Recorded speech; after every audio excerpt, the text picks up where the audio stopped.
नमस्कार। Chanakya IAS academy के daily current affair session में आपका स्वागत है। आज है 8 सितंबर और 8 सितंबर से जितने भी महत्वपूर्ण प्रश्न बनते हैं हम उन पर चर्चा करेंगे। हमारा आज का पहला प्रश्न है, देश की पहली सोलर सिटी का उद्घाटन किस राज्य में किया जाएगा?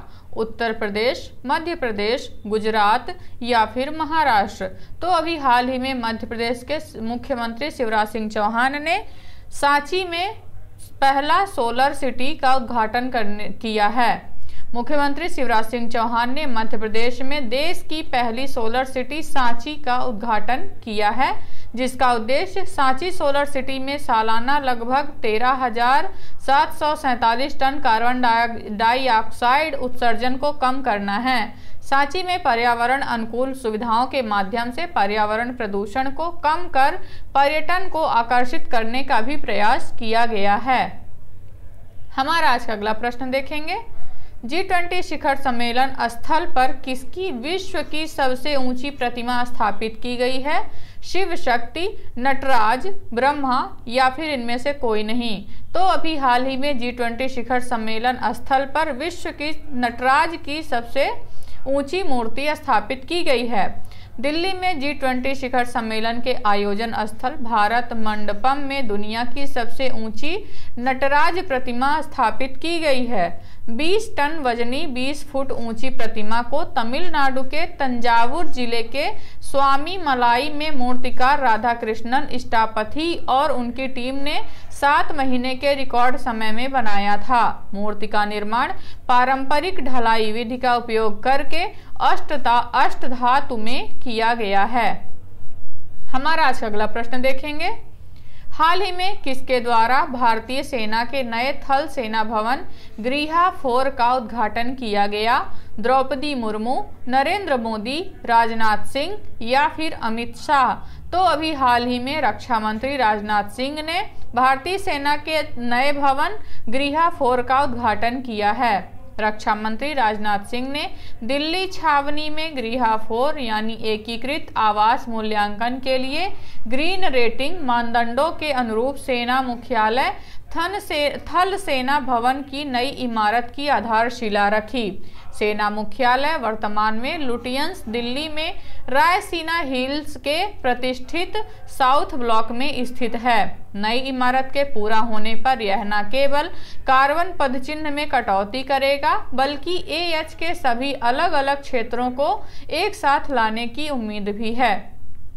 हमारा आज का अगला प्रश्न देखेंगे,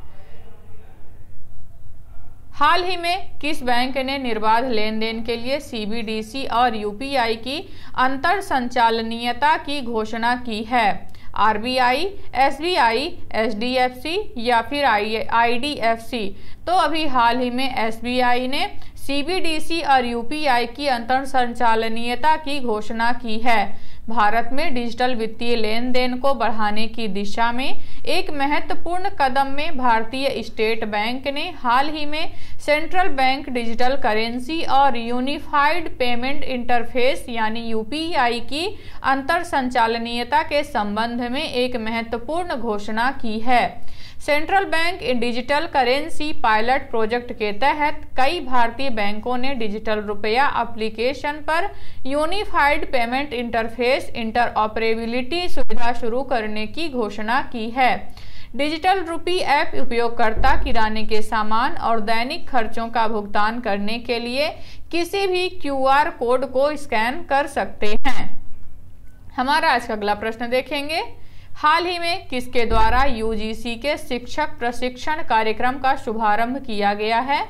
धर्मेंद्र प्रधान, विजय शेखर, प्रहलाद जोशी या फिर गिरिराज सिंह? तो अभी हाल ही में धर्मेंद्र प्रधान ने UGC के शिक्षक प्रशिक्षण कार्यक्रम का शुभारंभ किया है। केंद्रीय शिक्षा मंत्री धर्मेंद्र प्रधान ने नई दिल्ली के कौशल भवन में विश्वविद्यालय अनुदान आयोग द्वारा शिक्षक प्रशिक्षक कार्यक्रम मालवीय मिशन का शुभारंभ किया है। उन्होंने यह कार्यक्रम के पोर्टल का भी उद्घाटन किया और इसकी सूचना विवरणिका भी जारी की है, जिसका उद्देश्य शिक्षकों के लिए अनुरूप प्रशिक्षण कार्यक्रम प्रदान करना है। यह कार्यक्रम उच्च शिक्षण संस्थानों में संकाय सदस्यों यानी फैकल्टी मेंबर्स की क्षमता निर्माण के लिए काम करेगा। हमारा आज का अगला प्रश्न देखेंगे। हाल ही में किसने पर्यावरण अनुकूल प्राथमिक बैटरी के लिए एलो इसेल के साथ साझेदारी की है? टेक्नोलॉजी डेवलपमेंट बोर्ड, इलेक्ट्रॉनिक्स सूचना प्रौद्योगिकी मंत्रालय, सूचना एवं प्रसारण विभाग या फिर इनमें से कोई नहीं। तो अभी हाल ही में टेक्नोलॉजी डेवलपमेंट बोर्ड ने पर्यावरण अनुकूल प्राथमिक बैटरी के लिए एलो इसेल के साथ साझेदारी की है। टेक्नोलॉजी डेवलपमेंट बोर्ड ने एलो इसेल प्राइवेट लिमिटेड के साथ हाथ मिलाया है। लिमिटेड एक लखनऊ स्थित स्टार्टअप पर्यावरण के अनुकूल 1.5 वोल्ट AA आकार की एलो वेरा आधारित बैटरियों के व्यावसायीकरण परियोजना का समर्थन करेगा। टीडीबी का महत्वपूर्ण योगदान सॉफ्ट लोन के रूप में 1.9 करोड़ रुपए का लक्ष्य हरित नवाचार को बढ़ावा देना है। एलो इसेल को पहले ही मान्यता मिल चुकी है, जिसमें ऊर्जा क्षेत्र में राष्ट्रीय स्टार्टअप पुरस्कार 2020 और ग्लोबल विनर्स 2019 पुरस्कार शामिल हैं। हमारा आज का अगला प्रश्न देखेंगे। हाल ही में स्वच्छ वायु का अंतर्राष्ट्रीय दिवस कब मनाया गया है? 1 सितंबर, 3 सितंबर, 5 सितंबर या फिर 7 सितंबर। तो अभी हाल ही में 7 सितंबर को स्वच्छ वायु का अंतर्राष्ट्रीय दिवस मनाया गया है। नीले आसमान के लिए स्वच्छ वायु का अंतर्राष्ट्रीय दिवस प्रतिवर्ष 7 सितंबर को मनाया जाता है। 2023 में नीले आसमान के लिए स्वच्छ वायु के चौथे वार्षिक अंतर्राष्ट्रीय दिवस की थीम स्वच्छ वायु के लिए एक साथ है। यह विषय कई उद्देश्यों को पूरा करता है। साझेदारी को मजबूत करना, निवेश में वृद्धि, साझा जिम्मेदारी, स्वास्थ्य और पारिस्थितिकी तंत्र पर प्रभाव, वातावरण की सुरक्षा, सभी के लिए स्वस्थ वायु सुनिश्चित करना। हमारा आज अगला प्रश्न देखेंगे। हाल ही में किसके द्वारा चीन और पाकिस्तान सीमाओं पर मेगा सैन्य अभ्यास त्रिशूल आयोजित किया गया है? भारतीय वायुसेना, भारतीय जल सेना, भारतीय थल सेना या फिर इनमें से सभी। तो अभी हाल ही में भारतीय वायुसेना द्वारा त्रिशूल सैन्य अभ्यास आयोजित किया गया है। भारतीय वायुसेना द्वारा चीन और पाकिस्तान सीमाओं पर मेगा सैन्य अभ्यास त्रिशूल आयोजित किया गया है। यह अभ्यास लद्दाख, हिमाचल प्रदेश, जम्मू और कश्मीर के साथ साथ पंजाब सहित उत्तरी क्षेत्र के विभिन्न क्षेत्रों में आयोजित किया जाएगा। इस अभ्यास में राफेल, मिराज 2000 और Su-30 MKI जैसे प्रमुख लड़ाकू विमान बेड़े की भागीदारी देखी जाएगी। हमारा आज अगला प्रश्न देखेंगे। हाल ही में नैसकॉम ने किसे अपना चेयरपर्सन नियुक्त किया है? देवजानी घोष, कैलाश चौधरी, राजेश नाम्बियार या फिर इनमें से कोई नहीं। तो अभी हाल ही में राजेश नाम्बियार को नैसकॉम के चेयरपर्सन नियुक्त किया गया है। नैसकॉम ने राजेश नाम्बियार को अपना चेयरपर्सन नियुक्त किया है। राजेश नाम्बियार कॉग्निजेंट इंडिया के अध्यक्ष और प्रबंध निदेशक हैं। राजेश नाम्बियार माइक्रोसॉफ्ट इंडिया के पूर्व अध्यक्ष अनंत माहेश्वरी का स्थान लेंगे। National association of software and services company यानी नैसकॉम की स्थापना 1988 में सॉफ्टवेयर उद्योग के एक संघ के रूप में की गई थी। हमारा अगला प्रश्न देखेंगे। ग्लोबल फिनटेक फेस्ट 2023 का शुभारंभ कहाँ किया गया है?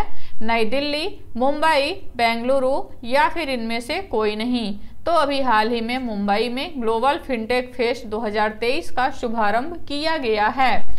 UIDAI ने मुंबई में ग्लोबल फिनटेक फेस्टिवल में री इमेजिनिंग आधार ऑथेंटिकेशन थीम के तहत पूरी तरह से देश में ही विकसित AI यानी आर्टिफिशियल इंटेलिजेंस और ML इंजन द्वारा संचालित अपनी बेहतर चेहरा प्रमाणीकरण सुविधा का प्रदर्शन किया। ग्लोबल फिनटेक फेस्ट सबसे बड़ा फिनटेक सम्मेलन है जो national payments corporation of India, payments council of India और फिनटेक कन्वर्जेंस काउंसिल द्वारा संयुक्त रूप से आयोजित किया जाता है।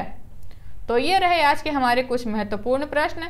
आशा करते हैं चाणक्य IAS एकेडमी द्वारा चलाया जा रहा करंट अफेयर सेशन आपको पसंद आ रहा होगा। हमारे ऐसे और भी कंटेंट से जुड़ने के लिए चैनल को सब्सक्राइब करें और बेल आइकन दबाना ना भूलें। धन्यवाद।